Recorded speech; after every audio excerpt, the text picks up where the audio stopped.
Okay, we're going to start with the entire opening cinematic and roll into some gameplay after that, but just to kind of set things up, Halo 3 ODST takes place timeline-wise kind of in the middle of Halo 2. If you think back on Halo 2, there was the Covenant attacking Earth, and Chief was pushing them off. The Prophet of Regret had a big Covenant cruiser sitting on top of Old Mombasa that the Chief was pushing off of Earth.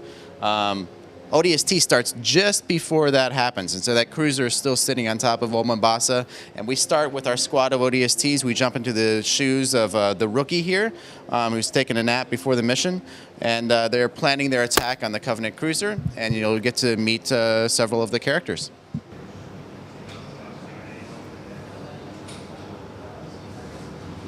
The Navy put up a good fight. Of course they did. It's Earth. Better late than never. How about you show some respect, Romeo? Just saying, Dutch. They missed one. No, they left it for us.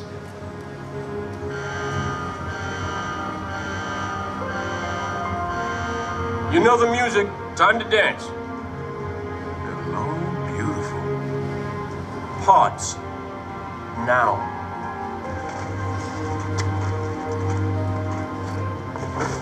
Replacements? This many years into the war, who isn't? At least they listen. To me. And they're not gonna like what they hear. Orders are orders. Come on, Veronica. What could be more important than that carrier? My orders. And Buck, call me Captain. I'll pass on that dance, but you can't show me where to sit. And what the hell kind of armor was she wearing? Dunno, Mickey. I wasn't looking at her gear. Seriously? Well, gotta be close quarters. Exactly.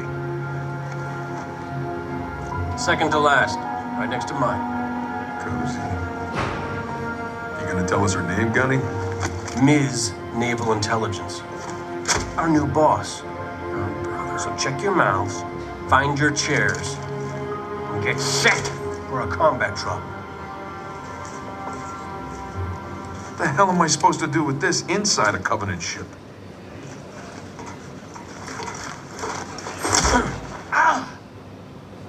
Wake up, Buttercup. Relax, rookie. You don't mean nothing. Besides, now's one of those times. Pays to be the strong, silent type.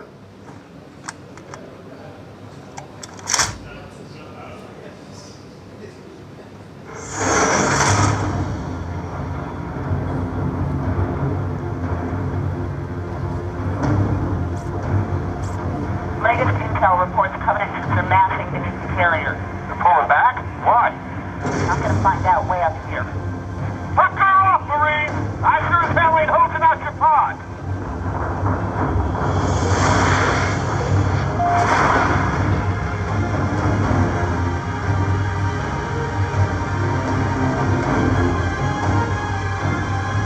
I take it back. Navy got its butt kicked. Hey, Romeo, remember when I told you to shut your mouth? Yeah? Consider that a standing order. Captain, 15 clicks off the deck. Stand by to adjust trajectory.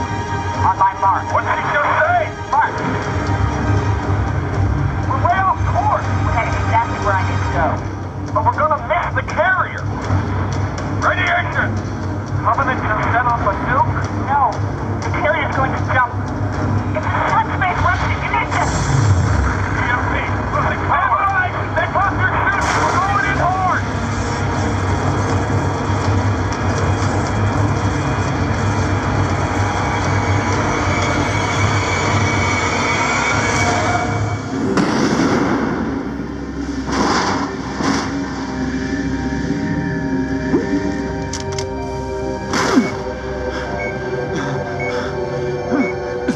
Going to talk just a little bit about a couple of the differences of what it means to play as an orbital drop shock trooper compared to playing as a Spartan from the prior Halo games. Right off the bat, you'll notice your view of the world is a little bit different. Our HUD's been modified slightly. There's no longer a motion tracker. So ODSTs are going to have to rely a little bit more on their eyes and ears as they move around the battlefield. We also no longer have the luxury of a recharging energy shield like Mjolnir armor does on a Spartan. In this case, we have a stamina for our character represented by the red bar across the top. And you'll notice after our fall, we're a little bit beat up right now. So the only way to get our health restored is through a more conventional means. In this case, we have a medical kiosk that's still active here in the city. And throughout the city and throughout the various missions, you'll find things like this in health packs. And if you've played Halo Combat Evolved, the health system in ODST is basically the same as it was back in the first game. So the city here has been hit hard by the Covenant invasion. Most of the power grids are offline, and most of the rookies' work here unraveling this mystery is going to take place in darkness. But thankfully, we have a new tool that's going to help him, and this is called the visor. You press the X button to activate the visor, and it's a sort of a low-light amplification system, kind of like a night vision. It's also going to be very useful for target acquisition, as we can see here at this grunt patrol up in front of us.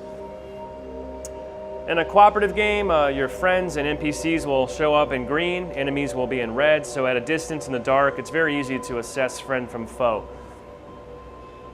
ODSTs also come equipped with 2 brand new weapons. Here you see the sound-suppressed submachine gun. My personal favorite, though, is our brand new pistol.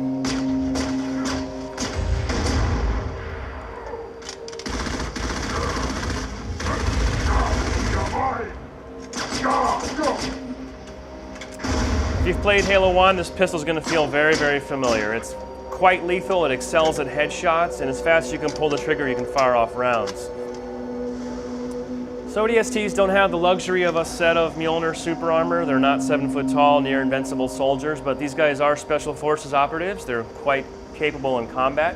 They're not going to be able to dual wield 2 weapons. They actually run just a little bit slower and jump a little bit lower, but what that really means from a gameplay perspective is you're just a little more human, a little more vulnerable. So you're going to have to be just a little more cautious and methodical about how, when, and where you engage the enemy. Master Chief could really run into a whole room full of Covenant, annihilate them, make his way out with barely a scratch, and ODSTs are going to have a little bit of a trickier time, a little less recourse to get themselves out of danger.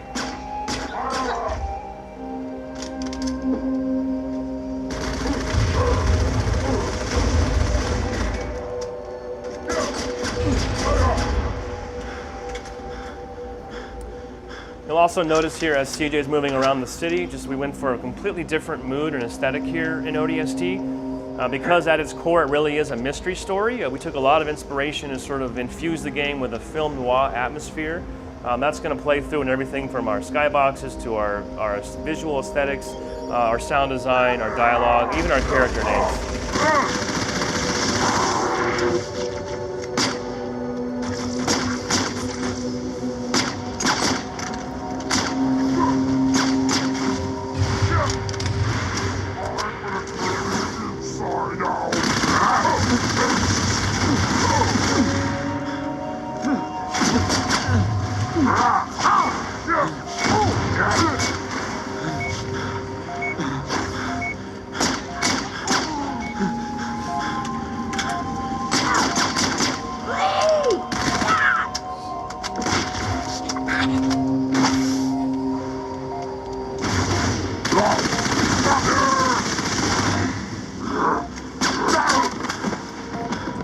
Normally the rookie wouldn't be faring too well right now, but for the demo purposes, CJ's been given a little extra help.